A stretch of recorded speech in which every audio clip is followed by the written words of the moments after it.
المرسلين أما بعد فأعوذ بالله من الشيطان الرجيم من همزه ونفخه ونفثه بسم الله الرحمن الرحيم رب اشرح لي صدري ويسر لي أمري واحلل عقدة من لساني يفقه قولي اللهم انفعنا بما علمتنا وعلمنا ما ينفعنا وزدنا علما فبشر عبادي الذين يستمعون القول فيتبعون أحسنه أولئك الذين هداهم الله وأولئك هم أولو الألباب أعوذ بالله من الشيطان الرجيم بسم الله الرحمن الرحيم وقرآنا فرقناه لتقرأه على الناس على مكث ونزلناه تنزيلا اور قرآن کریم کو ہم نے فرق کر کے نازل کیا ہے، الگ الگ کیا ہے ہم نے اس کو، یعنی ہم نے اس کو وقفے سے اتارا ہے۔ پہلی تفسیر اور دوسری تفسیر کہ قرآن کریم کو ہم نے کھول کر الگ الگ کر کے جدا جدا کر کے بیان کر دیا ہے، یعنی قرآن کریم کی آیات بڑی محکم بڑی واضح ہے۔ دونوں تفسیریں، پہلی تفسیر وہ سیاق و سباق کے اعتبار سے زیادہ بہتر ہے۔ قرآن کریم کو ہم نے الگ الگ کیا ہے، الگ الگ کر کے اتارا ہے، یعنی لتقرأه على الناس على مكث، تاکہ آپ پڑھیں اسے لوگوں پر على مكث، ٹھہر کر وقفے سے۔ ونزلناه تنزیلا، اور ہم نے اس کو اتارا ہے وقفے سے اتارنا۔ نزلناه باب تفعیل ہے، اس کا مطلب بھی وقفے سے اتارنا، ٹھہر کر اتارنا۔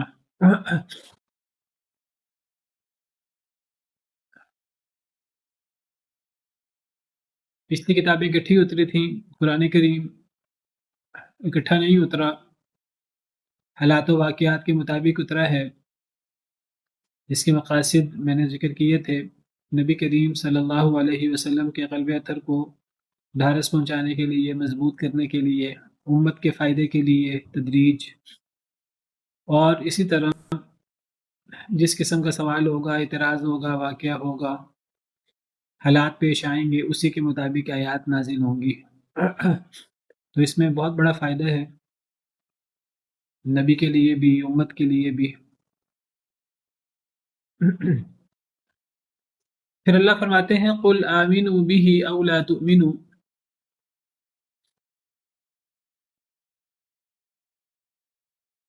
ہیلو، اب آواز آ رہی ہے؟ جی استاد محترم، اب آ رہی ہے۔ قُلْ آمِنُوا بِهِ أَوْ لَا تُؤْمِنُوا، کہہ لیجئے آمنوا بِهِ، ایمان لاؤ ساتھ اس کے، أَوْ لَا تُؤْمِنُوا، یا پھر تم ایمان نہ لاؤ۔ إِنَّ الَّذِينَ أُوتُوا الْعِلْمَ مِنْ قَبْلِهِ إِذَا يُتْلَى عَلَيْهِمْ يَخِرُّونَ لِلْأَذْقَانِ سُجَّدًا، بے شک وہ لوگ جن کو دیا گیا علم من قبلہ، اس سے پہلے، اذا یتلا علیہم، جب یہ پڑھا جاتا ہے ان کے اوپر، یخرون للاذقان سجدا، تو گر پڑتے ہیں تھوڑیوں کے بل سجدے میں۔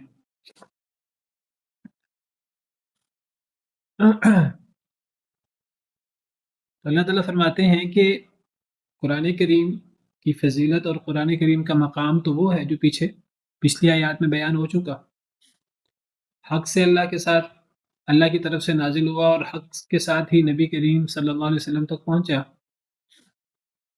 قرآن کریم میں بشارت بھی ہے، انذار بھی ہے، اور قرآن کریم کو پچھلی کتابوں کی بنسبت اللہ تعالیٰ نے زیادہ آسان کر کے زیادہ فائدہ مند بنا کر اتارا ہے کہ اللہ نے اسے وقفے سے نازل کیا ہے، تاکہ آپ بھی اسے لوگوں پر وقفے سے پڑھ سکیں۔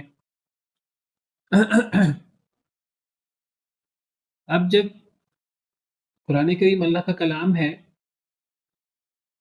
اور اللہ کی بڑی عظیم کتاب ہے، اور اس کا اللہ کا کلام ہونا یقینی ہے، اب کوئی مانے یا نہ مانے، اس سے قرآن کریم کی عظمت اور شان میں کوئی فرق نہیں پڑتا۔ کوئی مان لے گا، کوئی اس پر ایمان لائے گا تو اپنا فائدہ کرے گا، کوئی اس کا انکار کرے گا تو اس سے قرآن کو کوئی نقصان نہیں ہوگا، قرآن کے کمال میں، قرآن کی عظمت اور شان میں کوئی فرق نہیں پڑے گا، کوئی نقص باقی نہیں ہوگا۔ تو اے اللہ کے رسول آپ فرما دیجئے کہ قرآن کا مقام اپنی جگہ موجود ہے، تم ایمان لاؤ اس کے ساتھ یا ایمان نہ لاؤ، اس سے قرآن کی عظمت اور شان میں کوئی فرق نہیں پڑتا۔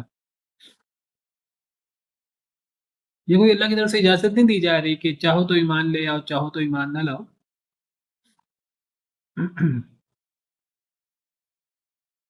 بلکہ یہ جو اختیار ہے اس کا ذکر ہے، جو انسان کو اختیار ملا ہوا ہے۔ اس اختیار کا مطلب یہ نہیں ہے انسان جو مرضی کرے، وقتی طور پر تو انسان جو مرضی کرے، لیکن اس کا وبال انسان کو بھگتنا پڑے گا۔ یہ تو ایسے ہی ہے جیسے کہ سورہ حامیم سجدہ میں اللہ فرماتے ہیں اعملوا ما شئتم انہ بما تعملون بصیر، جو تم چاہتے ہو وہ عمل کر لو، وہ عمل کرو جو تم چاہو، چاہو تو ایمان لاؤ، چاہو تو ایمان نہ لاؤ، لیکن ساتھ ہی فرمایا انہ بما تعملون بصیر، اللہ ساتھ اس کے جو تم عمل کر رہے ہو دیکھ رہے ہیں۔ یہ نہیں ہے کہ صحیح کرو تو پھر بھی ٹھیک ہے، غلط کرو تو پھر بھی ٹھیک ہے، تمہیں اجازت ہے ہر چیز کی، نہیں، یہ وقتی طور پر اختیار ہے۔ اگر تم نے اختیار کا صحیح استعمال کیا تو تمہارے لیے بشارتیں ہیں، اگر غلط استعمال کیا اختیار کا تو چھوٹ نہیں ہے اللہ کی طرف سے، تھوڑی سی ڈھیل ہوگی لیکن پھر ہمیشہ ہمیش کے لیے پھر سزائیں ہیں، عذاب ہے۔ فذکر انما انت مذکر، آپ نصیحت کیجیے، اللہ کے رسول آپ کا کام تو نصیحت کرنا ہے، لست علیہم بمسیطر، آپ ان پر دروغہ نہیں ہے، زبردستی نہیں کریں گے، الا من تولی وکفر، ہاں مگر جو منہ موڑے گا، کفر کرے گا، فیعذبہ اللہ العذاب الاکبر، تو اللہ اسے بہت بڑا عذاب دیں گے۔ ان الینا ایابہم، بے شک ہماری طرف ہی ان کا لوٹ کر آنا ہے، ثم ان علینا حسابہم، پھر ہمارے اوپر ہی ان کا حساب ہے، ہم سب بتا دیں گے، حساب لے لیں گے، سب سمجھا دیں گے، ایک ایک چیز واضح ہو جائے گی۔ تو قرآن کا مقام، قرآن کی عظمت اپنی جگہ موجود ہے، تم ایمان لاؤ اس کے ساتھ یا ایمان نہ لاؤ، قرآن کی شان میں کوئی فرق نہیں پڑتا، تمہارا ایمان لانا تمہارے لیے فائدہ مند ہے، نہ ایمان لانا تمہارے لیے نقصان دہ ہے، تم مانو یا نہ مانو۔ ان الذین اوتوا العلم من قبلہ، بے شک وہ لوگ جنہیں دیا گیا علم من قبلہ اس سے پہلے، اذا یتلی علیہم، جب تلاوت کی جاتی ہے ان پر، یعنی قرآن کریم کی آیات کی، یخرون، تو وہ گر پڑتے ہیں، للاذقان، تھوڑیوں کے بل، سجدہ، سجدے میں۔ تو اس سے پہلے لوگ جن کو علم دیا گیا، یعنی اہل کتاب،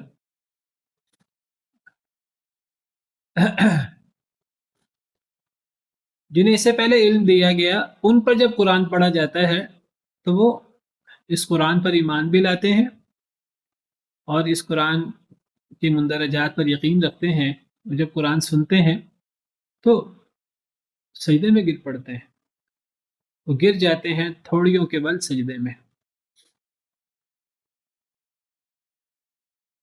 کیوں گر پڑتے ہیں تھوڑیوں کے بل سجدے میں؟ شکر گزاری کے طور پر،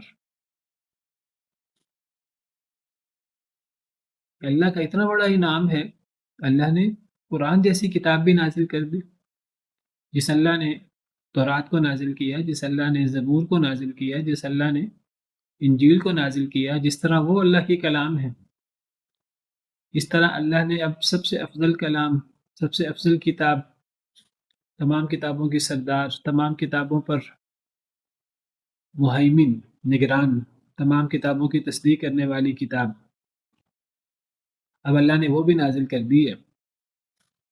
اللہ کی وحی اور اللہ کی کتاب، یہ سب سے بڑی رحمت ہے، اس سے بڑی رحمت کوئی نہیں ہو سکتی۔ اللہ کی تمام نعمتوں سے بڑھ کر اللہ کی وحی سب سے بڑی نعمت ہوتی ہے، کیونکہ دنیا کی ساری نعمتیں، جتنی بھی نعمتیں ہیں، وہ کتنی بڑی نعمتیں کیوں نہ ہوں، ان کا تعلق دنیا کے ساتھ ہے، وقتی۔ جتنی دنیا کی حیثیت ہے آخرت کے مقابلے میں، جتنی دنیا عارضی ہے، جتنی دنیا ہلکی ہے آخرت کے مقابلے میں، جتنی دنیا چھوٹی ہے آخرت کے مقابلے میں، ایک پل برابر تو حیثیت نہیں رکھتی آخرت کے مقابلے میں، مچھر کے پر کے برابر تو حیثیت نہیں رکھتی۔ تو دنیا کی ساری نعمتیں، وہ کتنی ہی بڑی نعمتیں کیوں نہ ہوں، تو ان کی حیثیت اتنی ہی ہے جتنی حیثیت دنیا کی ہے۔ لیکن اس نعمت کا تعلق تو قرآن، اللہ کی وحی، اور یہ قرآن اللہ کی وحی اللہ کی کتابوں میں سب سے افضل کتاب ہے۔ تو یہ اللہ کی ایسی نعمت ہے کہ جو نہ صرف دنیا کے لیے ہے، بلکہ اس سے دنیا بھی سنورتی ہے، آخرت بھی سنورتی ہے، جو ہمیشہ ہمیشہ کی زندگی ہے۔ تو اس سے بڑی اللہ کی کوئی رحمت نہیں ہے۔ تو جن لوگوں کو اس سے پہلے علم دیا گیا، قرآن سے پہلے، ہمارے یہاں شاید زلزلہ آیا ہے، کھڑکیاں بج رہی ہیں، اللہ معاف کرے۔ بے شک وہ لوگ جنہیں علم دیا گیا اس سے پہلے، یعنی قرآن سے پہلے، اہل کتاب، اس سے پہلے کتابیں نازل کی گئیں، آسمانی کتابیں، جس طرح قرآن اللہ کا کلام ہے، پچھلی کتابیں بھی اللہ کا کلام ہے۔ اللہ کے کلام ہونے کے اعتبار سے، وحی ہونے کے اعتبار سے قرآن میں اور پچھلی کتابوں میں کوئی فرق نہیں ہے۔ اللہ نے قرآن کریم کو بھی کلام اللہ قرار دیا۔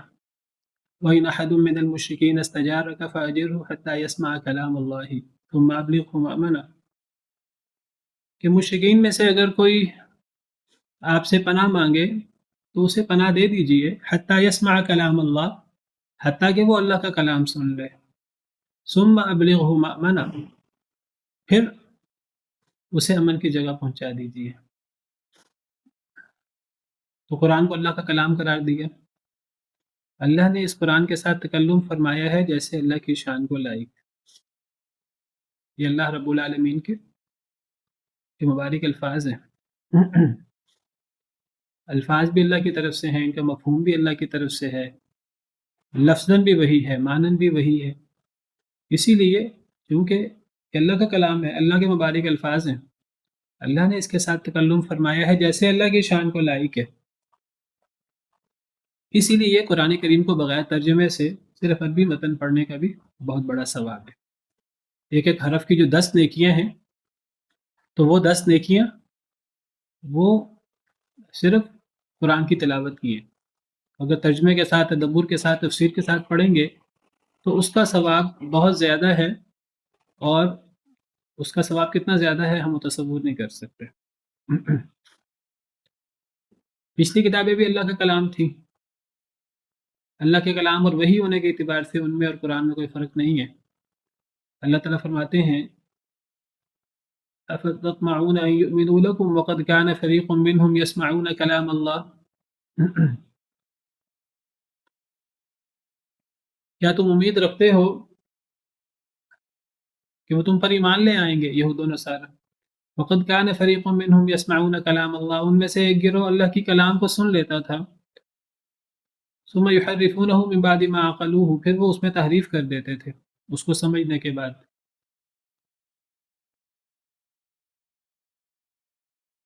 تو اس آیت کریمہ سے کیا پتہ لگا؟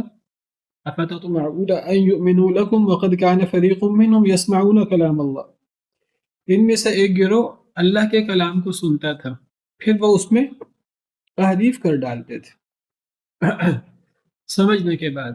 وَهُمْ يَعْلَمُونَ، اور وہ جانتے تھے کہ یہ اللہ کا کلام ہے، یہ اللہ کی کتاب، اللہ کی وحی ہے۔ تو کیا پتہ لگا؟ یہ سورہ بقرہ کی آیت کریمہ میں نے پڑھی ہے آپ کے سامنے، اس آیت کریمہ سے کیا ثابت ہوا؟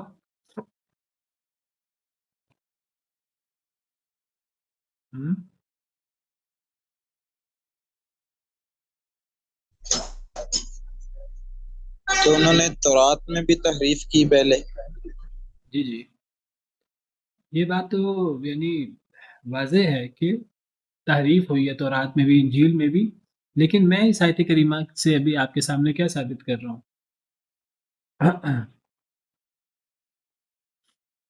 یہ بات تو واضح ہے، تحریف ہو چکی ہے تورات میں، انجیل میں۔ تورات کو بھی پڑھا اور سنا جاتا تھا، تورات یا انجیل کو؟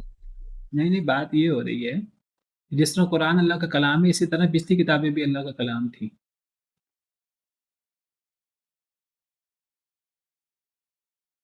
اصل میں بعض لوگوں کو یہ مغالطہ ہے، بعض لوگ کہتے ہیں قرآن تو اللہ کا کلام ہے، پچھلی کتابیں اللہ کا کلام نہیں ہیں، وہ کہتے ہیں اسی لیے ان کی حفاظت نہیں ہوئی۔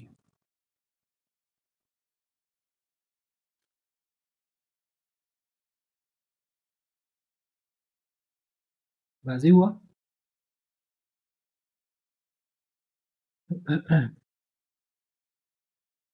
اس آیت کریمہ سے کیسے استدلال ہوتا ہے پچھلی کتابیں اللہ کا کلام ہے؟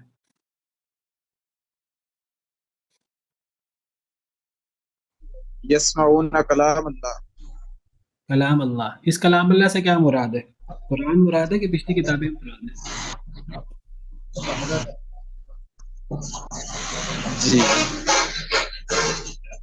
کتاب ہے کیونکہ وہ تحریف پچھلی کتابیں مراد ہے، اس لیے کہ ان میں تحریف کی بات ہو رہی ہے۔ قرآن میں تو تحریف نہیں ہو سکتی نا، پچھلی کتابوں کی بات ہو رہی ہے، یہود و نصارہ کی بات ہو رہی ہے کہ تم امید رکھتے ہو۔ اللہ نے یہود کی بات کی کہ یہود کتنے سخت دل ہیں، ان کے دل تو پتھر سے بھی زیادہ سخت ہو گئے، پتھر بھی تو نہریں بہہ پڑتی ہیں ان سے، پتھر بھی پھٹ جاتے ہیں، پانی نکلتا ہے ان سے، پتھر بھی اللہ کے خوف سے گر جاتے ہیں، لیکن ان کے دل تو اس سے بھی زیادہ سخت ہو گئے۔ پھر اللہ کہتے ہیں کیا تم امید رکھتے ہو تم پر ایمان لے آئیں گے؟ اور ان کا ایک گروہ ان میں سے وہ اللہ کا کلام سنتا تھا، پھر اس میں تحریف کر ڈالتے تھے اس کو سمجھنے کے بعد، اور وہ جانتے تھے۔ تو یہاں اللہ کے کلام سے کیا مراد ہے؟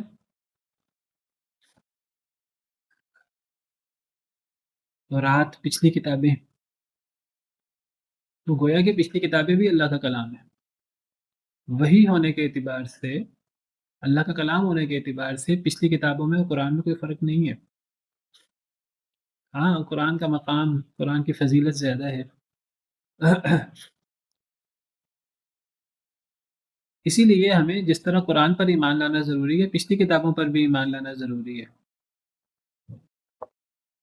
اللہ تعالیٰ فرماتے ہیں متقی لوگوں کی صفات میں، والذین یؤمنون بما انزل الیک وما انزل من قبلک، مومن وہ ہوتے ہیں جو ایمان لاتے ہیں ساتھ اس کے جو آپ پر نازل کیا گیا، اور وہ جو ایمان لاتے ہیں اس پر جو آپ سے پہلے نازل کیا گیا۔ تو ایمان والے نبی صلی اللہ علیہ وسلم پر جو قرآن و حدیث وہی نازل ہوئی ہے اس پر بھی ایمان لاتے ہیں، اور جو پیچھے نازل ہوا پچھلے نبیوں پر اس پر بھی ایمان لاتے ہیں۔ ہمارے لیے صرف قرآن پر ایمان لانا ضروری نہیں ہے۔ ایمان کے کتنے ارکان ہیں؟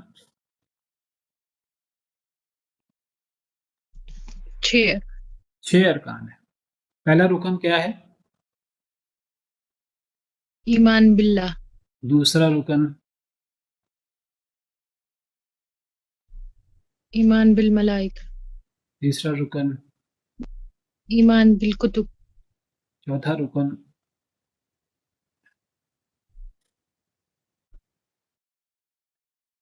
ایمان رسول، اللہ کے رسولوں پر ایمان لانا ایمان اور بالرسل، یوم آخر پر ایمان لانا۔ ہاں، اور آخری رکن چھٹا؟ قدر خیری شر خیری و شر، بڑی تقریب پر قدر ایمان کے۔ لانا۔ تو ایمان بالکتب سے مراد صرف قرآن نہیں ہے، ساری کتابیں مراد ہیں جو نازل ہوئی۔ تو جس طرح قرآن پر ہمیں ایمان لانا ہے، اس طرح پچھلی کتابوں پر بھی ہمیں ایمان لانا ہے۔ جس طرح ہمیں اس پر ایمان لانا ہے کہ نبی کریم صلی اللہ علیہ وسلم پر قرآن اور حدیث مبارکہ اس کی تشریح نازل ہوئی، اسی طرح ہمیں اس پر بھی ایمان لانا ہے کہ پچھلے انبیاء پر اللہ نے جو بھی نازل کیا، جن نبیوں کے حوالے سے کتابوں کا ذکر ہے ہم اس کو مانیں، جن کے حوالے سے کتابوں کا ذکر نہیں ہے ویسے ذکر ہے کہ اللہ کی وحی ان پر نازل ہوتی تھی تو ہم اس کو مانیں۔ جس طرح سورہ بقرہ میں، سورہ آل عمران میں ہمیں حکم دیا گیا قولوا آمنا باللہ وما انزل الینا وما انزل الی ابراہیم و اسماعیل و اسحاق و یعقوب والاسباط، کہہ دیجئے، تم کہہ دو کہ ہم ایمان لائے اللہ کے ساتھ، اور ساتھ اس کے جو نازل کیا گیا ہماری طرف، اور ساتھ اس کے جو نازل کیا گیا ابراہیم، اسماعیل، اسحاق، یعقوب اور اولادوں کی طرف، اور جو موسیٰ اور عیسیٰ پر نازل کیا گیا اور جو دیگر انبیاء کرام علیہم السلام پر نازل کیا گیا. تو ہم بحیثیت مسلمان تمام نبیوں پر اترنے والی وحی کا اقرار کرتے ہیں. اللہ تعالیٰ فرماتے ہیں سورہ نساء میں اِنَّا أَوْحَيْنَا إِلَيْكَ كَمَا أَوْحَيْنَا إِلَى نُوحٍ وَالنَّبِيِّينَ مِن بَعْدِ. اے رسول صلی اللہ علیہ وسلم، ہم نے آپ پر اس طرح وحی نازل کی جس طرح ہم نے نوح علیہ السلام اور ان کے بعد آنے والے انبیاء کرام علیہم السلام پر وحی نازل کی. وَأَوْحَيْنَا إِلَى إِبْرَاهِيمَ وَإِسْمَاعِيلَ وَإِسْحَاقَ وَيَعْقُوبَ وَالْأَسْبَاطِ وَعِيسَى وَأَيُّوبَ وَيُونُسَ وَهَارُونَ وَسُلَيْمَانَ وَآتَيْنَا دَاوُودَ زَبُورًا. اور ہم نے ان تمام انبیاء جن کا ذکر ہے اس آیت کریمہ میں 8-10 انبیاء، تو ان سب پر ہم نے وحی نازل کی. ہمارا اس سب پر ایمان ہے. جس طرح ہمارا صرف نبی کریم صلی اللہ علیہ وسلم کی رسالت پر ایمان نہیں ہے، تمام رسولوں کی رسالت پر، تمام نبیوں کی نبوت پر ہمارا ایمان ہے.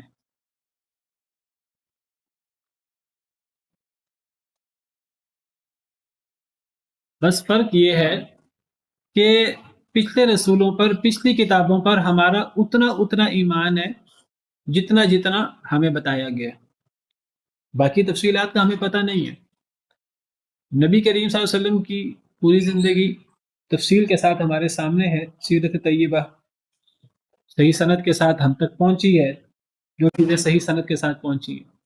قرآن کریم میں کیا کچھ ہے، قرآن کریم پورا کا پورا محفوظ ہے اور وہ ہم تک پہنچا ہے. تو ہمارے لیے ان پر ایمان لانا اسی تفصیل کے ساتھ ضروری ہے. ایک ایک جملہ قرآن کا سچا ہے، ایک ایک آیت، ایک ایک کلمہ سچا بھی ہے اور عدالت پر مبنی ہے. اس میں کوئی ظلم زیادتی نہیں ہے، عدل و انصاف ہے. اسی طرح نبی صلی اللہ علیہ وسلم کا ایک ایک حکم، آپ کی ایک ایک سیرت. لیکن پچھلے انبیاء کرام علیہم السلام کے بارے میں ہمیں زیادہ پتہ نہیں ہے، پچھلی کتابوں کے بارے میں ہمیں زیادہ پتہ نہیں ہے. ہمیں یہی نہیں پتا ان کتابوں کے مندرجات کیا تھے، ان کتابوں کی آیات کیا تھی. اس لیے نہیں ہمیں پتہ کہ ان میں تحریف ہو چکی ہے. اللہ قرآن میں کہتے ہیں ان میں تحریف ہو چکی ہے. اگر وہ کتابیں آج کوئی ہمارے سامنے پیش کر بھی دے، ہمارے لیے وہ اوتھینٹک نہیں ہے. وہ ایسے ہی جیسے ہمارے سامنے کوئی ضعیف موضوع حدیث ہوتی ہے، اب ہم اس کو نہیں مانتے، اس لیے اس کو دین نہیں سمجھتے، اس لیے کیونکہ یہ یقینی نہیں ہے کہ وہ نبی صلی اللہ علیہ وسلم نے فرمایا بھی ہے کہ نہیں فرمایا. اسی طرح لیکن نبی کریم صلی اللہ علیہ وسلم کا صحیح فرمانا جو تھا، جو آپ کے فرمانات، وہ تو ہمارے لیے حجت ہیں. وہ ایسے ہی وہی ہے جیسے قرآن وہی ہوتا ہے. دین کے معاملے میں جو بھی آپ فرمائیں، ہم تک صحیح سند سے پہنچیں گے تو ہم مانیں گے. اسی طرح اللہ کی کتابیں وہ اسی طرح وہی ہیں اور ان کی وہی اہمیت ہے جو قرآن کی اہمیت ہے، وہی ہونے کے اعتبار سے، اللہ کا کلام، اللہ کی کتاب ہونے کے اعتبار سے. اور ہمارے لیے اسے اسی طرح ماننا ضروری ہے.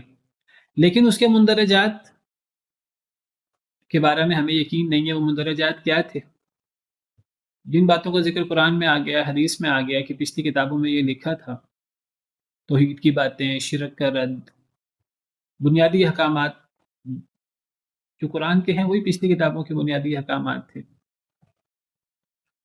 تو جو چیزیں ہماری کتابوں میں قرآن حدیث میں آ گئی ہم ان کو مان لیتے ہیں. جو چیزیں قرآن حدیث میں نہیں ہیں، تو ایسی باتیں تورات انجیل کی، آج کی تورات و انجیل جو ہمارے سامنے پیش کی جاتی ہے، طے نہیں ہے کہ وہ، کیونکہ اس میں تحریف ہو چکی ہے. اب وہ اللہ کی طرف سے ہے کہ نہیں، اس میں لوگوں کی کون کون سی باتیں شامل ہیں، تو ان کی ہم تصدیق اور تکذیب نہیں کر سکتے. تو یہ فرق ہے پچھلی کتابوں پر ایمان لانے میں، قرآن کریم پر ایمان لانے میں، پچھلے رسولوں پر ایمان لانے میں اور نبی صلی اللہ علیہ وسلم پر ایمان لانے میں. پچھلے رسولوں کی جو باتیں صحیح سند سے ثابت ہیں تو ہمیں ان کو بھی ماننا ہے، ہمیں ان پر بھی عمل کرنا ہے. پچھلے رسول بھی ہمارے رسول ہیں. حضرت ابراہیم علیہ السلام وہ ہمارے رسول ہیں. یہودی عیسائی وہ دعویٰ کرتے ہیں کہ وہ حضرت ابراہیم کے پیروکار ہیں. اللہ کہتے ہیں نہیں، ان اول الناس بابراہیم الذین اتبعوہ وہذا النبی والذین آمنوا. ابراہیم کے سب سے قریب تو وہ لوگ تھے جو حضرت ابراہیم کے پیروکار تھے ان کے دور میں، اور یہ نبی محمد صلی اللہ علیہ وسلم اور ایمان والے، یہ ہیں اصل ابراہیم علیہ السلام کے پیروکار، ابراہیمی. اسی طرح موسیٰ علیہ السلام ہمارے نبی ہیں. یہود دعویٰ کرتے رہیں کہ وہ ان کے نبی ہیں، یہود ان کی تعلیمات پر عمل پیرا ہی نہیں ہے. وہ یہود جو یہودیت پر قائم ہے، جو اسلام کو قبول نہیں کیا جنہوں نے۔ عیسائی وہ حضرت عیسیٰ علیہ السلام کے بارے میں جو مرضی فضائل بیان کریں الٹے سیدھے، ان سے زیادہ ہم حضرت عیسیٰ علیہ السلام کو ماننے والے ہیں۔ ہمارا ان سے زیادہ حضرت عیسیٰ علیہ السلام سے تعلق ہے، کیونکہ حضرت عیسیٰ علیہ السلام کی صحیح تعلیمات پر تو ہم عمل پیرا ہیں، کیونکہ حضرت عیسیٰ علیہ السلام نے احمد کی بشارت دی تھی، نبی کریم صلی اللہ علیہ وسلم کی بشارت دی تھی، اور نبی کریم صلی اللہ علیہ وسلم اور حضرت عیسیٰ کے درمیان تو کوئی اور نبی بھی نہیں ہے۔ یہ بھی ایک خاص وجہ نسبت ہے نبی صلی اللہ علیہ وسلم سے حضرت عیسیٰ علیہ السلام کے ساتھ۔ تو حضرت عیسیٰ تو ہمارے لیے بہت جلیل القدر پیغمبر ہے، ان کا بڑا مقام ہے مسلمانوں کے ہاں۔ بلکہ عیسائی تو ایک طرف الٹی سیدھی شان بیان کر دیتے ہیں، اللہ بنا دیتے ہیں یا اللہ کا بیٹا بنا دیتے ہیں، غلو کر دیتے ہیں، دوسری طرف حضرت عیسیٰ علیہ السلام، حضرت مریم علیہ السلام ان کی توہین بھی کر دیتے ہیں، کتابوں میں الٹی سیدھی باتیں بھی لکھی ہوئی ہیں۔ مسلمان تو جس طرح نبی صلی اللہ علیہ وسلم کی توہین برداشت نہیں کرتے، حضرت عیسیٰ، حضرت موسیٰ، حضرت ابراہیم کسی نبی کی توہین برداشت نہیں کر سکتے۔ بہرحال بات دور نکل گئی۔ ان الذین اوتوا العلم من قبلہ، جنہیں علم دیا گیا اس سے پہلے، قرآن سے پہلے۔ پچھلی کتابوں میں بھی سارا کا سارا اللہ کی وحی علم تھا، اور یہ اللہ کی بہت بڑی رحمت تھی۔ تو جنہیں علم دیا گیا قرآن سے پہلے، یعنی تورات و انجیل، جب ان پر قرآن پڑھا جاتا ہے تو وہ گر پڑتے ہیں تھوڑیوں کے بل سجدے میں۔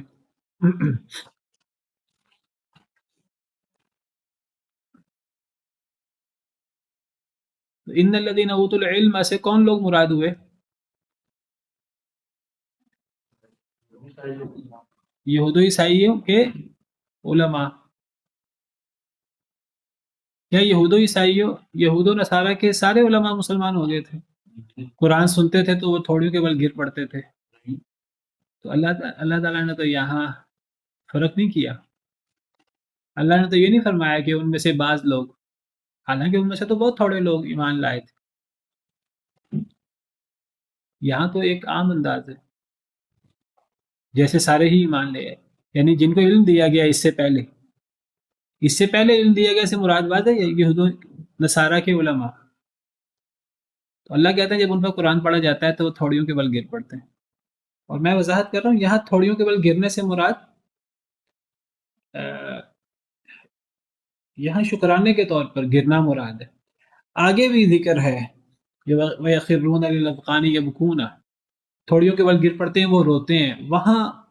وہاں جو تھوڑیوں کے بل گرنا ہے اور رونا ہے، وہ قرآن پڑھ کر جو ایمان میں اضافہ ہوتا ہے وہ اس کی بات ہے۔ یہ پہلے جو تھوڑیوں کے بل گرنا ہے یہ شکرانے کے لیے ہے۔ یہ کس لیے شکرانے کے طور پر ہے؟ میں نے ذکر کیا کہ قرآن جیسی نعمت تو کوئی ہے نہیں۔ اللہ کی نعمت پر ہمیں، جتنی بڑی نعمت ہے اس پر ہمیں اللہ کا اتنا زیادہ شکر گزار ہونا چاہیے۔ تو جو یہود و نصارہ کے علماء ہیں، جب وہ قرآن سنتے ہیں تو قرآن پر بے ساختہ ایمان لے آتے ہیں اور تھوڑیوں کے بل گر پڑتے ہیں اللہ کے شکر کے لیے کہ اللہ نے اتنی بڑی رحمت نازل کر دی۔ قرآن سے بڑی رحمت کیا ہوگی؟ قرآن تو تمام کتابوں کی سردار کتاب ہے۔ تو میرا سوال اپنی جگہ قائم ہے۔ ابھی میں نے سوال آپ سے یہ کیا ہے کہ کیا سارے یہود و نصارہ علماء ایمان لے آئے؟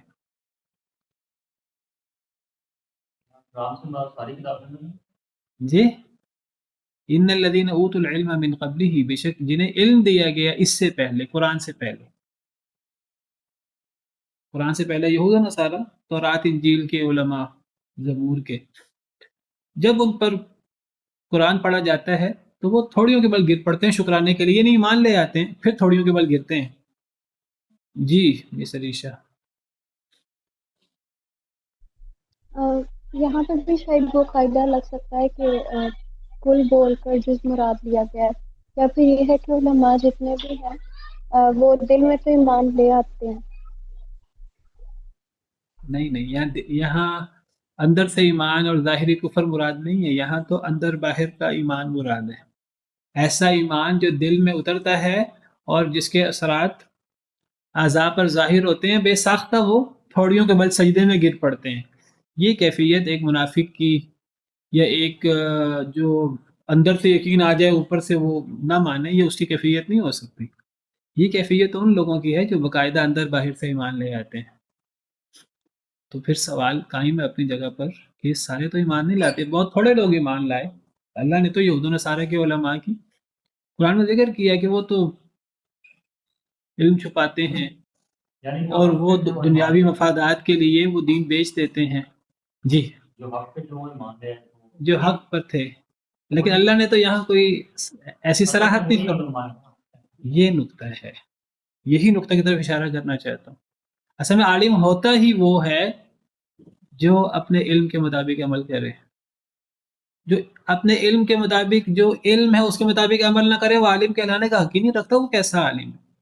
وہ تو نام کا عالم ہے۔ یعنی سارے علماء یہود و نصارہ کے جو صحیح علماء وہ قرآن سنا انہوں نے تو ایمان لے آئے، چاہے وہ تھوڑے ہیں، کیونکہ عالم تھے ہی وہ کون سے عالم ہوئے جو علم چھپا لیتے ہیں؟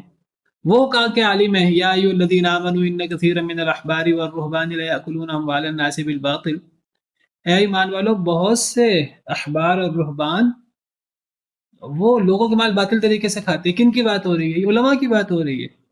ہم کہتے ہیں علماء کی بات ہو رہی ہے، یہ علماء نہیں ہے، یہ عالم نہیں ہوتا جو لوگوں کے مال باطل طریقے سے کھائے، یہ عالم ہی نہیں ہوتا۔ عالم کون ہے؟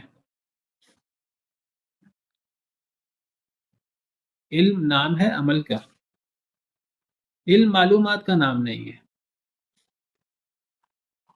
بالکل یہی چیز آپ مسلمانوں کے حوالے سے سمجھیے۔ مسلمانوں میں کون عالم ہے؟ جس کو قرآن یاد ہے وہ عالم ہے، جس کو قرآن کی بڑی اچھی تفسیر آتی ہے وہ عالم ہے، جس کو حدیثیں بڑی یاد ہیں، جس کو دین کے بارے میں بڑا پتہ ہے وہ عالم ہے۔ نہیں، عالم یہ تو نہیں ہے۔ عالم کون ہوتا ہے؟ کیا پتہ لگا اس آیت کریمہ سے؟ جو عمل کرے۔ سیدنا علی رضی اللہ تعالیٰ عنہ کی طرف منسوب ہے، وہ فرماتے ہیں العلم یہتف بالعمل وَإِنْ أَجَابَهُ وَإِلَّا ارْتَحَلَ۔ بڑا زبردست مقولہ ہے، یاد رکھیے اس کو۔ العلم یہتف بالعمل وَإِنْ أَجَابَهُ وَإِلَّا ارْتَحَلَ۔ کیا مطلب ہے اس کا؟ بہت سی باتیں حضرت علی کی طرف منسوب کر دیتے ہیں، جو چیزیں صحیح طریقے سے ان کی طرف ان کا اقوال ہے وہ یاد کرنے چاہیے، ان کے ہوں، دیگر صحابہ کرام، دیگر علماء کے ہوں، سلف کے۔ بڑی زبردست باتیں ہیں، قرآن و سنت سے ثابت شدہ باتیں۔ کیا مطلب ہے اس کا؟ العلم یہتف بالعمل وَإِنْ أَجَابَهُ وَإِلَّا ارْتَحَلَ۔ یہتف، آپ نے لفظ سنا ہوگا ہاتف، عربی زبان میں ہاتف کسے کہتے ہیں؟ ٹیلی فون کو۔ ٹیلی فون کو، یہ وہی ہے لفظ۔ اس زمانے میں ٹیلی فون تو ہوتے نہیں تھے، یعنی رابطہ۔ تو العلم یہتف بالعمل، علم رابطہ کرتا ہے عمل سے، علم عمل کے پیچھے جاتا ہے، عمل سے رابطہ کرتا ہے۔ وَإِنْ أَجَابَهُ، اگر عمل علم کو جواب دے دے تو ٹھیک ہے، وہ علم ہوتا ہے۔ وَإِلَّا ارْتَحَلَ، ورنہ وہ چلا جاتا ہے۔ واہ، چلا جاتا ہے۔ کتنا زبردست قول ہے، اور قرآن سے بھی بات ثابت ہے۔ علم عمل سے رابطہ کرتا ہے، اگر عمل جواب دے دے، یعنی اگر عمل علم کے مطابق ہے تو ٹھیک ہے، یہ بندہ عالم ہے، یہ علم نافع ہے، ورنہ وہ علم پھر علم نہیں ہے، وہ پھر علم نہیں رہتا، پھر وہ معلومات ہیں، پھر وہ علم غیر نافع ہے، وہ تو علم پھر نقصان دہ ہے، وہ علم ہے ہی نہیں پھر۔ اسی لیے اللہ تعالیٰ فرماتے ہیں کہ ہم اکثر قرآن کی آیت پڑھتے ہیں، قُلْ هَلْ يَسْتَوِي الَّذِينَ يَعْلَمُونَ وَالَّذِينَ لَا يَعْلَمُونَ، کہہ دیجئے کیا جاننے والے نہ جاننے والے برابر ہو سکتے ہیں؟ اس کا سیاق و سباق کیا ہے؟ کون جاننے والے ہیں اور کون جاننے والے نہیں ہیں؟ اس کا سیاق و سباق راتوں کو قیام کرنے والوں کا ذکر ہے۔ امن وقانت آناء اللیل ساجدا وقائما یحذر الآخرة ویرجو رحمت ربی قل هل يستوی الذین یعلمون والذین لا یعلمون۔ جو جاننے والا کون ہے؟ جو عمل کرتا ہے، قرآن کے ساتھ رات کو قیام کرتا ہے، اللہ سے ڈرتا ہے اور اللہ کی رحمت کی امید کرتا ہے، یہ ہے عالم باعمل۔ یہ اور لا علم برابر نہیں ہو سکتے. ہم اصل میں عام عالم اور عام جاہل مراد لے لیتے ہیں، ان پڑھ نہیں. عالم با عمل مراد ہے. حدیث مبارکہ میں بار بار علم نافع کی بات ہے. اللہم انی اسألک علما نافعا ورزقا طیبا وعملا متقبلا. باقی نعمتیں وہ اصل میں نعمتیں نہیں ہیں، وہ آزمائش ہے. اگر انسان اس کے مطابق عمل کرے، مال ہے، اقتدار ہے، دیگر نعمتیں ہیں، تو پھر وہ اصل میں نعمت بنتی ہے. اسی طرح علم یہ بہت بڑی نعمت ہے اللہ کی، لیکن یہ بھی آزمائش ہے. اگر عمل ہو تو پھر یہ نعمت بنتی ہے، اگر عمل نہ ہو تو یہ وبال ہے. اللہ معاف کرے. پھر تو مصولیت زیادہ ہے. اللہ معاف کرے. تو اللہ نے اہل علم کہا ہی ان لوگوں کو جو اپنی یہودیت، عیسائیت، جو بھی ان کے دین میں تھا اس پر عمل کرتے تھے، جو اصل اسلام تھا. اور جب نبی کریم صلی اللہ علیہ وسلم آگے تو انہوں نے اپنی کتابوں کے پیش نظر انہوں نے نبی صلی اللہ علیہ وسلم کو بھی مان لیا، قرآن کو بھی مان لیا. اور اللہ نے یہ نہیں فرمایا ان میں سے وہ لوگ، اللہ نے فرمایا سارے اہل علم. اہل علم پچھلے والے، پچھلی کتابوں والے، جب ان پر قرآن پڑھا جاتا ہے تو وہ گر پڑتے ہیں تھوڑیوں کے بل سجدے میں، شکرانے کے لیے. وَيَقُولُونَ سُبْحَانَ رَبِّنَا، وہ کہتے ہیں پاک ہے ہمارا رب. ان کان وعد ربنا لمفعولا، بے شک یہ ان یہاں ان سے مخفف ہے.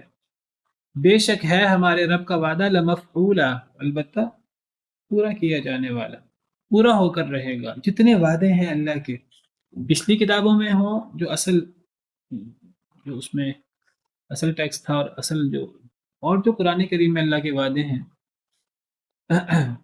اللہ کے وعدے پورے ہو کر رہیں گے. قیامت ہو کر رہے گی، اللہ کے وعدے پورے ہو کر رہیں گے. وَيَخِرُّونَ لِلْأَذْقَانِ، اور وہ گر پڑتے ہیں تھوڑیوں کے بل. یبکون، وہ روتے ہیں. وَيَزِيدُهُمْ خُشُوعًا، اور یہ زیادہ کر دیتا ہے انہیں خشوع میں. یعنی قرآن کا سننا، قرآن کا پڑھنا، قرآن کا سننا، جب ان پر قرآن کی تلاوت ہوتی ہے تو ان کے خشوع میں، اللہ کے ڈر میں اضافہ ہو جاتا ہے. قرآن سننے سے انسان میں فرق پڑنا چاہیے.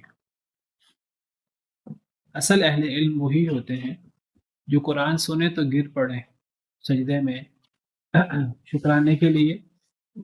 بعض مفسرین نے لکھا ہے کہ 2 دفعہ سجدے کے بل گرنے کی بات ہے، تھوڑیوں کے بل سجدے میں. تو ایک دفعہ شکرانے کے طور پر کہ اللہ نے ہم پر اتنی زبردست کتاب نازل کی اور اللہ نے ہمیں اس پر ایمان لانے کی توفیق بخشی، اور دوسری دفعہ قرآن کے مضامین اور قرآن کے موضوعات وہ پڑھ کر اللہ کا خوف، اللہ کی ہیبت زیادہ ان پہ طاری ہوتی ہے، اور پھر ان کے دل ڈر جاتے ہیں، ان کے ایمان میں اضافہ ہوتا ہے، ان کے خشوع میں اضافہ ہوتا ہے. اور اللہ کا خشوع، اللہ کا ڈر، یہ بہت بڑی عبادت ہے. یہ وہی بات ہے، انما المؤمنون الذین اذا ذکر اللہ وجلت قلوبهم. مومن تو وہ ہوتے ہیں جب اللہ کا ذکر کیا جائے تو ان کے دل ڈر جائیں. واذا تلیت علیہم آیاتہ زادتہم ایمانا، جب ان پر اللہ کی آیتیں تلاوت کی جائیں تو ان کا ایمان بڑھ جائے. وعلی ربہم یتوکلون، اپنے رب پر توکل کرتے ہیں. تو اللہ کہتے ہیں تم ایمان لاؤ یا نہ لاؤ، جو صحیح لوگ ہیں، اچھے لوگ ہیں، پچھلے دین کے ہوں، پچھلی کتابوں کے ہوں، اہل علم یا نبی صلی اللہ علیہ وسلم کے مخاطب جو ہیں، وہ لوگ قلب سلیم والے، وہ تو ایمان لائیں گے ہی لائیں گے. تو قرآن پر ایمان لانے سے قرآن کی شان میں کوئی اضافہ نہیں ہوتا. قرآن کا انکار کرنے سے قرآن کی شان میں کوئی کمی نہیں ہوتی. قرآن پر ایمان لانے سے انسان اپنے مقام اور اپنے مرتبے اور اپنے فائدے میں اضافہ کرتا ہے، اپنا فائدہ کرتا ہے. اور قرآن کو نہ مان کر، قرآن کا انکار کر کے انسان اپنا نقصان کرتا ہے. من اہتدی فإنما یہتدی لنفسہ ومن ضل فإنما یضل علیہا. اللہ بے نیاز ہے. قرآن وہ عالی شان ہے، کوئی مانے یا نہ مانے. اس سے قرآن کی حقانیت میں کوئی اضافہ، کمی نہیں ہوتی قرآن کو ماننے والوں سے، نہ ماننے والوں سے. اوتو یہ اصل میں اوتیو ہے، افعلو کے وزن پر.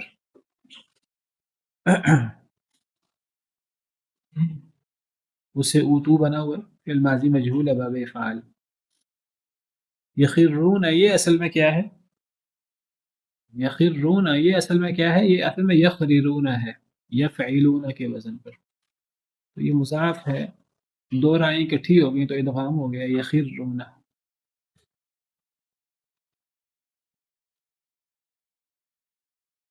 یزیدو اصل میں یزیدو ہے، یفعلو کے وزن پر. تو عالم وہی ہوتا ہے جو اپنے علم کے مطابق عمل کرے، جس کو علماء حق کہتے ہیں. باقی جو علماء حق نہیں ہوتے تو وہ علماء سو ہوتے ہیں. وہ بس ظاہری طور پر عالم ہیں، وہ حقیقت میں عالم ہیں ہی نہیں. تو ظاہری علم کے اعتبار سے، معلومات کے اعتبار سے ان کو عالم کہہ دیا جاتا ہے. قُلِ ادْعُوا اللَّهَ أَوِ ادْعُوا الرَّحْمَنَ. اللہ تعالیٰ فرماتے ہیں، یہ جو آیت ہے یہ آیت نمبر 108 109، تو اس کو پڑھ کر سجدہ کرنا چاہیے. انشاءاللہ ہم نماز کے لیے جاتے ہیں تو پہلے سجدہ کریں گے انشاءاللہ. قُلِ ادْعُوا اللَّهَ أَوِ ادْعُوا الرَّحْمَنَ، کہہ دیجئے پکارو اللہ کو، أَوِ ادْعُوا الرَّحْمَنَ یا پکارو رحمان کو. أَيًّا تَدْعُوا فَلَهُ الْأَسْمَاءُ الْحُسْنَى،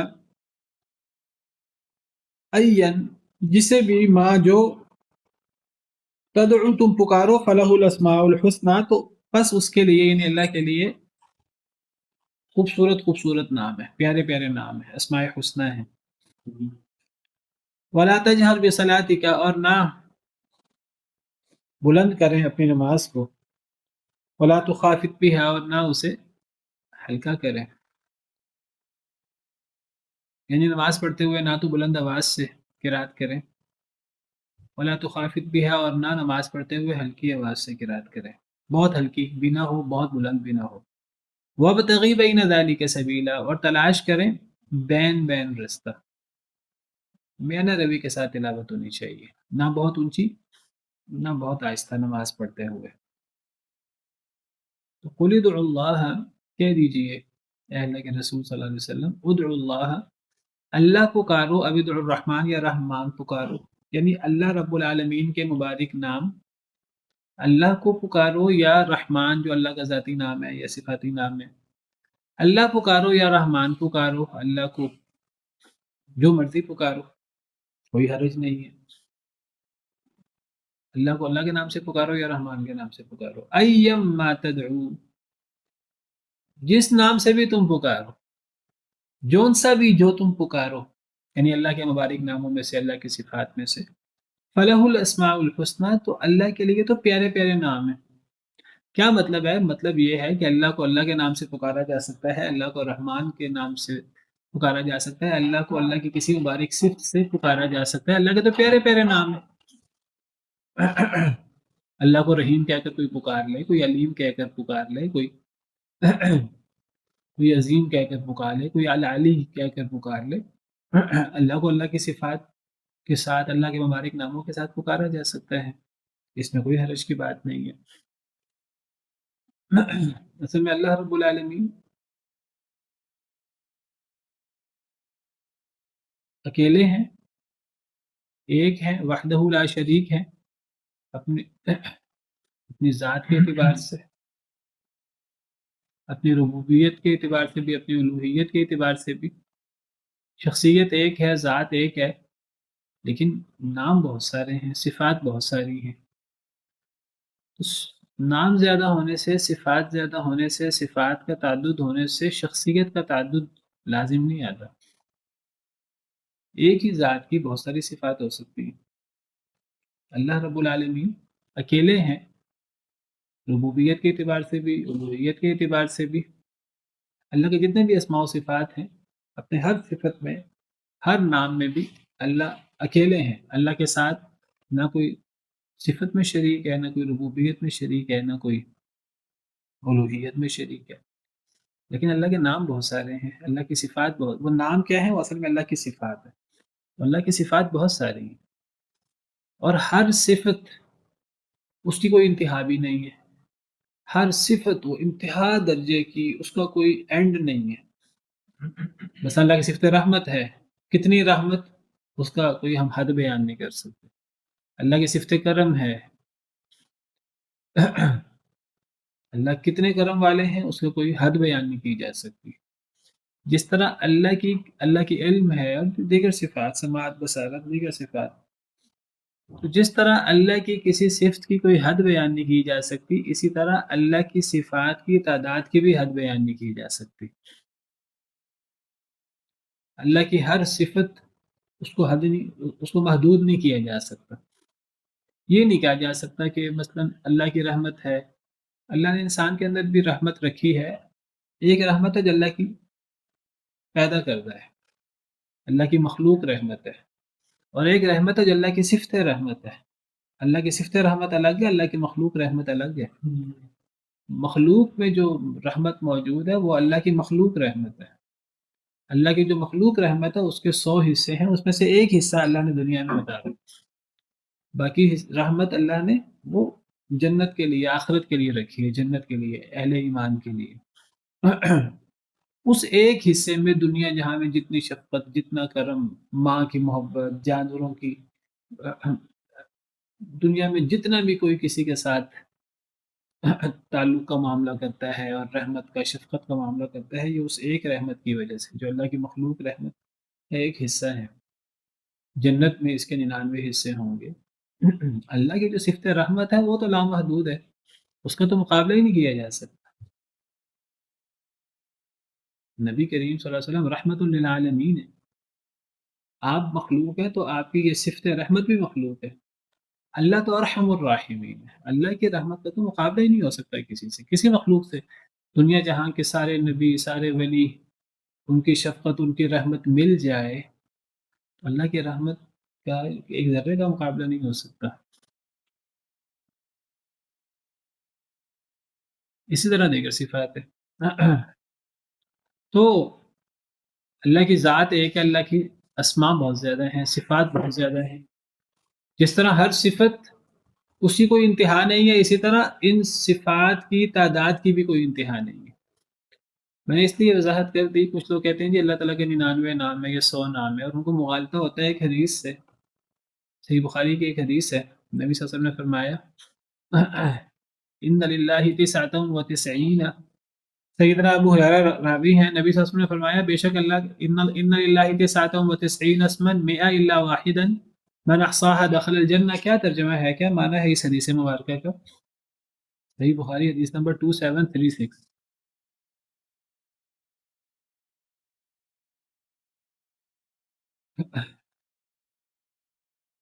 ان للہ 99 اسما، کیا مطلب؟ کتنے؟ 9 کو کہتے ہیں اور 90 کو، 99. اللہ کے 99 نام ہیں. 100 الا واحدہ، اس کا مطلب نہیں، اسی کی وضاحت ہے. ایک کم 100 سوائے ایک کے، یعنی 99 کی ہی وضاحت ہے. من احصاها، جو ان کو یاد کرے، دخل الجنہ، اور جنت میں داخل ہو جاتا. اس سے بعد لوگوں کو موالدہ ہوا اللہ کے کتنے نام ہیں؟ 99. یہ مطلب نہیں ہے اس حدیث کا. اگر اس حدیث کا یہ مطلب بیان کیا جائے تو گویا کہ اللہ کی صفات محدود ہو گئیں.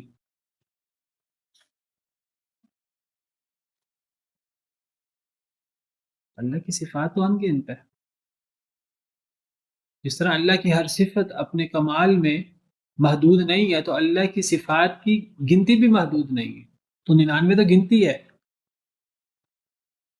آپ کہیں گے یہ تو تعویل ہے. تعویل نہیں ہے، احادیث مبارکہ سے، دیگر دلائل سے اس کا پتہ لگتا ہے. صحیح حدیث مبارکہ میں آتا ہے کہ نبی صلی اللہ علیہ وسلم نے ہمیں مشکلات کے موقع کی ایک دعا سکھائی ہے، مسند احمد کی. اللہم انی عبدک ابن عبدک ابن امتک ناصیتی بیدک ماض فی حکمک عدل فی قضاؤک اسألک بکل اسم هو لک سمیت به نفسک او انزلته فی کتابک او علمته احدا من خلقک او استأثرت به فی علم الغیب عندک ان تجعل القرآن العظیم ربیع قلبی ونور صدری وجلاء حزنی وذهاب ہمی وغمی.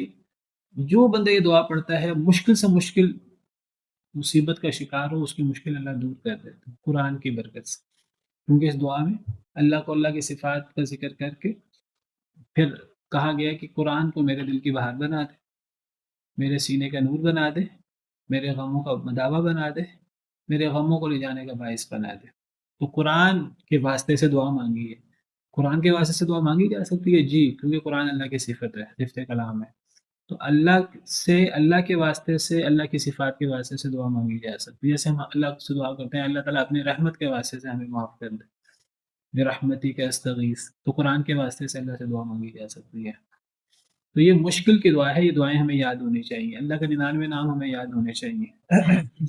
تو اس دعا میں کیا ہے کہ اے اللہ میں تیرا بندہ، تیرے بندے کا بیٹا، تیری بندی کا بیٹا، میری پیشانی تیرے ہاتھ میں، ماضٍ فی حکم کا، میرے بارے میں تیرا حکم چلتا ہے، عدل فی قضاء کا، میرے بارے میں تیرے سارے فیصلے عدل پر مبنی ہے۔ اسألک بکل اسم ہوا لک، میں سوال کرتا ہوں آپ سے آپ کے ہر اس نام کے وسیلے سے جو آپ کا نام ہے، سمیت بہ نفسک، جو آپ نے خود اپنا نام رکھا ہے، او علمتہ احدا من خلقک، یا وہ نام آپ نے اپنے مخلوق میں سے کسی کو سکھایا ہے، او انزلتہ فی کتابک، یا آپ نے وہ نام اپنی کتاب میں سے کسی کتاب میں اتارا ہے، او استأثرت بہ فی علم الغیب عندک، یا آپ نے وہ نام اپنے علم غیب میں اپنے پاس محفوظ رکھا ہوا ہے۔ ان تمام ناموں کے واسطے سے میں آپ سے سوال کرتا ہوں، اللہ کو اللہ کے ناموں کا واسطہ دے کر، اللہ کے تمام ناموں کا واسطہ دے کر سوال کیا گیا کیا، ان تجعل القرآن العظیم ربیع قلبی، کہ قرآن عظیم کو میرے دل کی بہار بنا دے۔ آگے میں ترجمہ کر چکا ہوں، بہت زبردست دعا ہے، یاد کر لی یہ دعا بھی مشکلات کے موقع پر۔ نبی صلی اللہ علیہ وسلم نے فرمایا جو بندہ مشکل میں یہ دعا کرتا ہے اس کی اللہ مشکل دور کر دیتے ہیں۔ اس دعا سے پتہ لگتا ہے اللہ کے انگنت نام ہے، اللہ کا ہر وہ نام جو اللہ نے اپنا نام خود، اور اللہ کا نام اللہ رکھتے ہیں، کوئی اور نہیں رکھ سکتا، یہ اللہ کے نبی اللہ کی طرف سے رکھتے ہیں، ہم نہیں رکھ سکتے۔ اللہ کا ہر نام جو اللہ نے خود رکھا ہے، اللہ نے اپنی مخلوق میں سے کسی مخلوق کو کوئی نام سکھا دیا، کسی کو کوئی سکھا دیا، اللہ کی ہر مخلوق کو سارے ناموں کا نہیں پتہ۔ اللہ نے کسی کتاب میں کوئی نام اتار دیا، کسی کتاب میں کوئی نام اتار دیا، اور بہت سارے نام ایسے ہیں جو اللہ نے کسی کو بتایا ہی نہیں، وہ اللہ کے علم غیب میں اللہ کے پاس ہی ہیں۔ تو اللہ کے انگنت نام ہے، اور دلائل بھی ہیں۔ حدیث مبارکہ میں ہے کہ قیامت کے دن جب سفارش ہوگی تو جب حساب نہیں ہوگا تو پھر لوگ آئیں گے حضرت آدم کے پاس، حضرت آدم حضرت نوح کے پاس بھیجیں گے، وہ حضرت ابراہیم کے پاس، تو آخر کار لوگ نبی صلی اللہ علیہ وسلم کے پاس آئیں گے۔ پھر حدیث میں آتا ہے نبی صلی اللہ علیہ وسلم فرمائیں گے کہ ہاں میں یہ کام کر سکتا ہوں، پھر نبی صلی اللہ علیہ وسلم اللہ کے سجدے میں گر جائیں گے۔ پھر حدیث میں آتا ہے کہ نبی صلی اللہ علیہ وسلم پھر اللہ کی تعریف، اللہ کی ثنا ان ناموں کے ساتھ کریں گے، آپ نے فرمایا جس کا مجھے ابھی علم نہیں ہے دنیا میں، وہ مجھ پر وہاں القاء ہوں گے۔ تو پھر نبی صلی اللہ علیہ وسلم اللہ کے ان عظیم ناموں کے ساتھ اللہ سے دعا کریں گے، اور پھر وہ شفاعت عظمیٰ ہوگی، اور پھر حساب شروع ہوگا۔ تو اللہ کے انگنت نام ہے۔ پتہ لگا اللہ کا کوئی نام اپنی مرضی سے نہیں رکھا جا سکتا، اللہ کے انگنت نام ہے۔ اچھا پھر سوال پیدا ہوا کہ پھر اللہ نے یہاں 99 ناموں کا ذکر کیوں کیا؟ یہاں اصل میں اللہ کے ناموں کو 99 میں محدود نہیں کیا گیا، یہاں اصل میں اللہ کے 99 نام یاد کرنے کی فضیلت ہے۔ کیا فضیلت ہے؟ کہ جو اللہ کے 99 نام ایک کم 100 نام یاد کر لے وہ جنتی ہو جاتا ہے۔ کتنی بڑی فضیلت ہے، کتنی آسان بات ہے۔ ہم میں سے کوئی کسی نے یہ نام یاد کیے کہ نہیں کیا؟ یہ نام یاد کرنے چاہیے، صحیح بخاری کی حدیث ہے۔ اللہ کے، اس کا مطلب یہ نہیں اللہ کے 99 نام ہے اس سے اوپر نام کوئی نہیں، اس کا مطلب ہے اللہ کے ناموں میں سے 99 نام جو یاد کر لے وہ جنتی ہے۔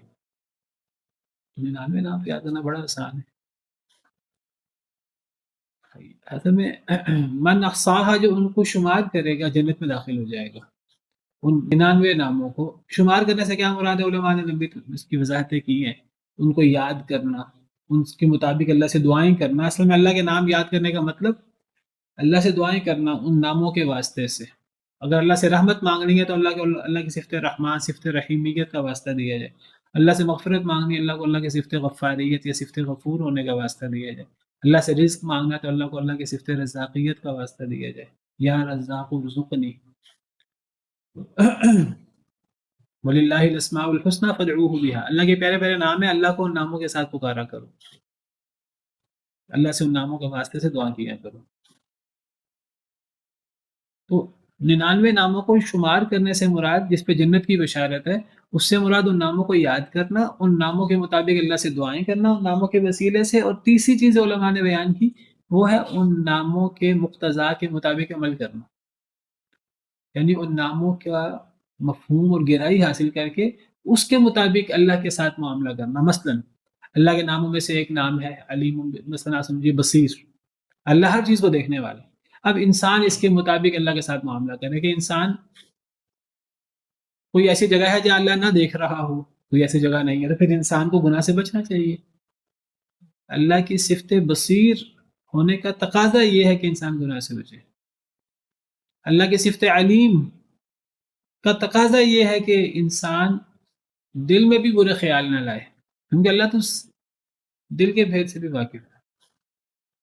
تو یہ تین معنی علماء نے بیان کیے ہیں۔ ان احصاہا کا معنی جو ان ناموں کو یاد کرے، تو جو اللہ کا 99 نام یاد کر لے جنتی ہے، شمار کر لے۔ شمار کرنے سے مراد تین باتیں ہیں، ایک ان کو یاد کرنا، ایک ان کے مطابق دعائیں کرنا، ایک ان کے تقاضا کے مطابق عمل کرنا۔ اگر اللہ قہار ہے تو قہار کا تقاضا کیا ہے اللہ کے قہر سے ڈرا جائے۔ اللہ غفار ہے تو غفار کا تقاضا کیا ہے اللہ سے دعا کی جائے جتنے مرضی گناہ ہو جائے۔ اللہ غفار ہے، سب کچھ معاف کر دے، وَإِنِّي لَغَفَّارٌ لِمَن تاب۔ تو اللہ کے ہر نام کا، ہر مبارک صفت کا کوئی نہ کوئی تقاضا ہے، تو ان ناموں کو یاد کیا جائے، ان ناموں کے مطابق دعائیں کی جائے، اور ان ناموں کے تقاضے کے مطابق ہم زندگی گزاریں۔ بہت بڑی، اس کے اندر پورا دین آ جاتا ہے۔ تو یہ 99 نام جو یاد کر لیں وہ جنتی ہے، تو سب سے پہلے یاد تو کیجیے ان ناموں کو۔ تو اللہ کہتے ہیں اللہ پکارو یا رحمان پکارو، اللہ کو، اللہ کی کوئی کسی بھی صفت کے ساتھ پکارو، اللہ کے پیارے پیارے نام ہیں، جس نام کے ساتھ بھی اللہ کو پکارو تو اللہ کے پیارے پیارے نام ہیں۔ اصل میں مشرکین کہتے تھے ہم اللہ کو جانتے ہیں، ہم رحمان کو نہیں جانتے۔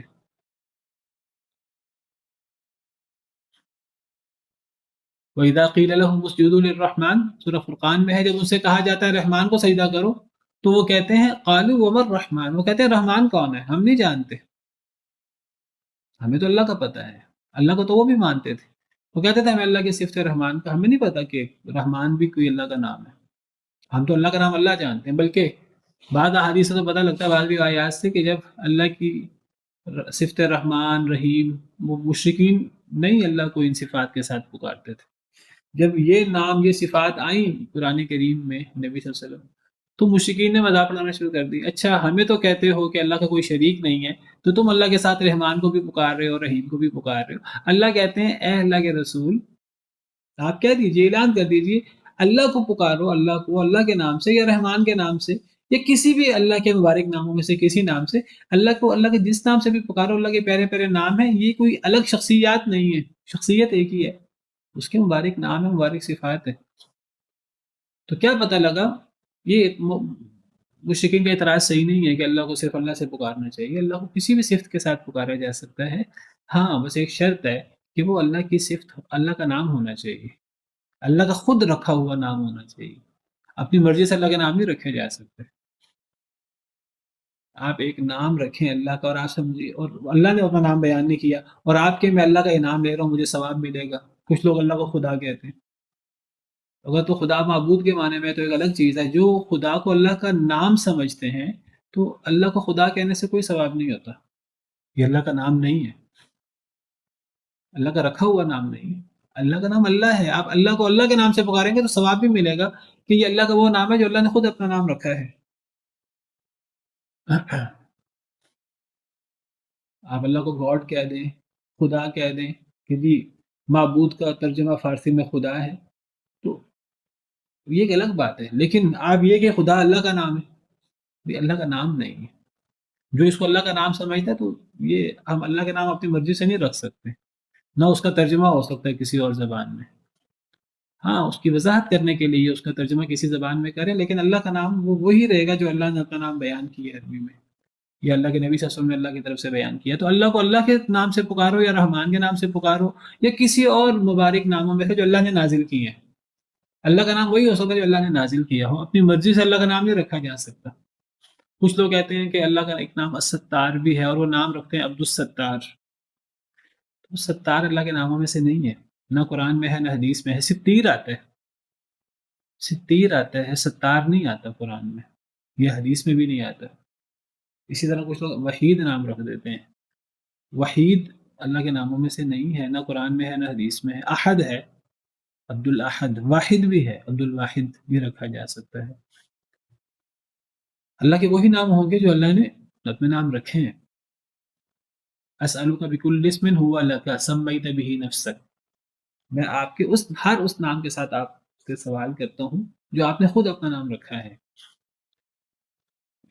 تو باقی اس میں ذکر ہے کہ نماز پڑھتے ہوئے نہ آواز بلند کریں، بہت زیادہ نہ آواز ہلکی کریں. بعض مفسرین کہتے ہیں کہ نماز پڑھتے ہوئے آپ بعض وہ خانہ کعبہ میں نماز پڑھتے تھے تو نماز پڑھتے ہوئے نہ اتنی بلند آوازوں کے مشرکین سنیں اور مذاق اڑائیں، اور نہ اتنی ہلکی آوازوں کے صحابہ بھی نہ سنیں.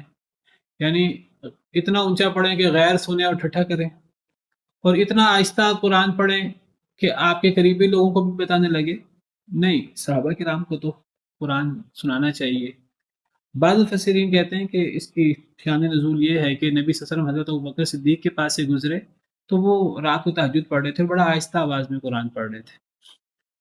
تو حضرت عمر کے پاس سے گزرے تو وہ اونچی آواز سے قرآن پڑھ رہے تھے جہری تہجد میں. تو صبح پوچھا آپ نے ابوبکر سے، عمر سے، ابوبکر سے پوچھا آپ آہستہ آواز سے قرآن پڑھ رہے تھے تہجد میں. انہوں نے کہا کہ اللہ کو سناتا ہوں، اللہ تو دل کے بھید بھی جانتا ہے، تو آہستہ آواز سے پڑھوں، اللہ کو تو سینے کے بھید کا بھی پتہ ہے.